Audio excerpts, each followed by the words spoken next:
বিরতির পর স্বাগত। এবার ত্রিপুরেশ্বরী মন্দিরের আশপাশের সমস্ত জায়গায় সরেজমিনে পরিদর্শন, তার সাথে আজ দেখা গেল যে সরেজমিনে বিভিন্ন বিষয় খতিয়ে দেখতে গোমতী জেলার শাসক তিনি কিন্তু মাঠে নেমে পড়েছেন। যে ছবি আপনারা দেখতে পাচ্ছেন তা হচ্ছে ত্রিপুরা সুন্দরী মায়ের যে মন্দির রয়েছে সেই মন্দির চত্বরের আশপাশের যে দোকানপাট, সেই দোকানপাটেই কিন্তু চলে অভিযান।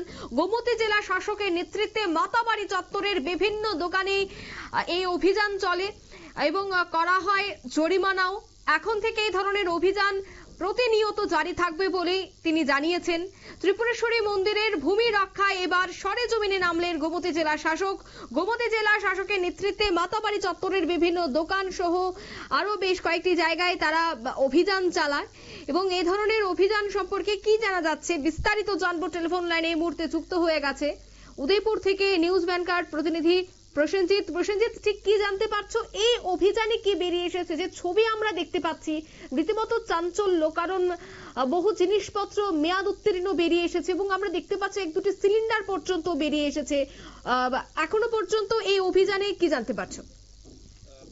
অঙ্কিতা, গতকাল রাতে হঠাৎই আচমকা এক অভিযান চালায় গোমতী জেলা শাসক তরিৎকান্তি চাকমা এবং এডিএম জয়ন্ত ভট্টাচার্য, এসডিএম ত্রিদীপ দাস সহ আরো প্রশাসনের আরো উচ্চপদস্থ আধিকারিকরা। হঠাৎই এই অভিযান চালানো হয় বলে খবর, কিন্তু দেখা যায় সেখানে মাতারবাড়ির চত্বরে বেশ কিছু দোকানে বাসি খাবার রয়েছে। তাছাড়া বিভিন্ন দোকানে বেআইনি সিলিন্ডার, যেটা কমার্শিয়াল সিলিন্ডার নয়, বেআইনি সিলিন্ডার সেখানে রয়েছে।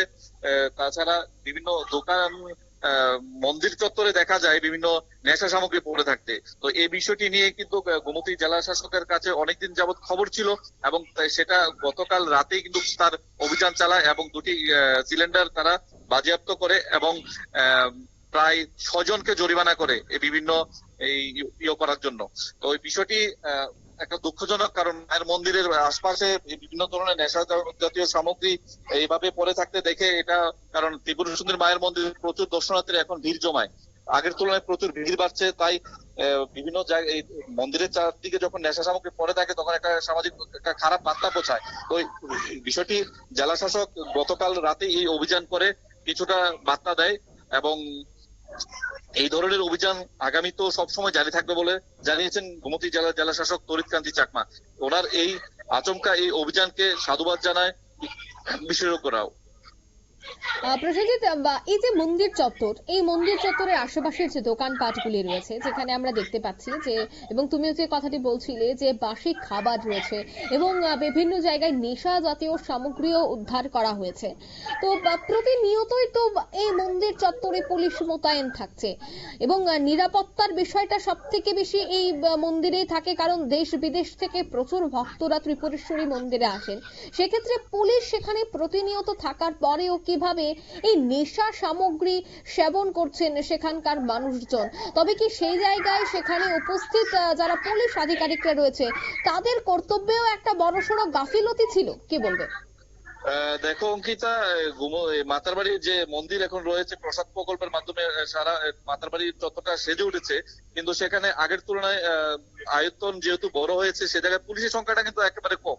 তাছাড়া সিসি ক্যামেরাও একেবারে সেই রকম নেই, কারণ যেহেতু পরিধি বেড়েছে তার সিসি ক্যামেরা নজরদারিটা আগের তুলনায় বাড়ানো অনেকটা প্রয়োজন। সে জায়গায় নজরদারিটা আগের তুলনায় অনেকটা কম। তাছাড়া পুলিশের সংখ্যাটাও কিন্তু সেখানে একটা ফাঁড়ির মতো থানা করা হয়েছে, ফাঁড়ি থানা করা হয়েছে। সেখানে কর্মী স্বল্পতা প্রায় সময় থাকে বলে কিন্তু আমরা যখন খবর করতে যাই সেখানে পুলিশ যারা দায়িত্বরা থাকে তারাই আমাদেরকে এই কথা জানায়।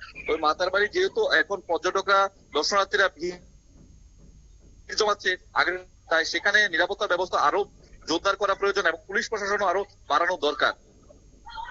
ধন্যবাদ প্রসেনজিৎ। অর্থাৎ বর্তমানে একদিকে রয়েছে কর্মী, বিশেষ করে পুলিশের স্বল্পতার কারণে সেখানে সঠিকভাবে কাজ করতে পারছেন না পুলিশ আধিকারিকরা। তবে আরো একটা বিষয় থাকছে যে এই যে কর্মী স্বল্পতা বা এই যে পুলিশের সংখ্যা অনেকটাই কম, এই বিষয়গুলিকে কেন্দ্র করে কিন্তু রীতিমতো বিভিন্ন জায়গায় অসাধু ব্যবসায়ীরা তারা কিন্তু এই বিষয়টা বা এই যে একটা বড় ফাঁক রয়েছে এই ফাঁকটাকে তারা ব্যবহার করার চেষ্টা করছে।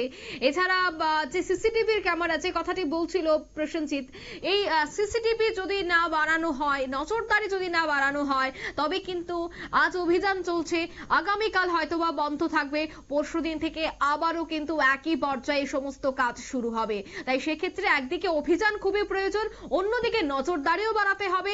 এছাড়া এই মন্দির চত্বরে যেহেতু দেশ বিদেশ থেকে ভক্তরা আসছেন, তাই সেক্ষেত্রে সেখানে পুলিশ পর্যাপ্ত পরিমাণে থাকা প্রয়োজন, সে দাবিও কিন্তু এবার উঠতে শুরু করেছে। নিয়ে নিচ্ছে ছোট্ট একটি বিজ্ঞাপন বিরতি, সঙ্গে থাকুন।